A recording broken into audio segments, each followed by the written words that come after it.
Jim here with words of wisdom from Cup Mountain out here on the Bear Trail. You know what? The worst thing about interpersonal relations is people. And some folks are just contrary and hard to get along with, but most aren't.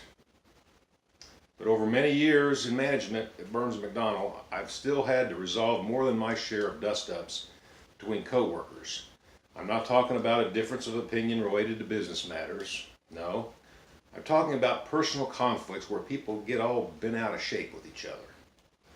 Almost without exception, these boil down to a misunderstanding arising from a failure to communicate.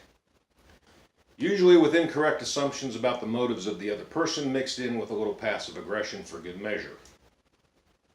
Now there is such a thing as workplace harassment, and if you feel harassed, definitely take it to your department manager and/or HR. But that's not what we're talking about. We're talking about folks getting along in a business where we have more than our share of big egos and type A personalities. So, if someone says or does something that you find disrespectful, offensive, or problematic in some way, do three things. First, choose not to take it personally because 9 times out of 10 it isn't.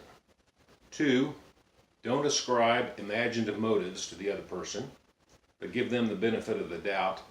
And 3, talk to them about it directly if it bothers you enough to affect the relationship. Maybe you don't know their side of the story, or maybe they didn't mean it the way you heard it, or maybe they were just being insensitive without realizing it, or maybe they're going through a tough patch in their personal life that's spilling over to work, and so it's not about you at all. In most cases, you'll come away from the conversation with a better understanding of the other person, and you might just make a friend.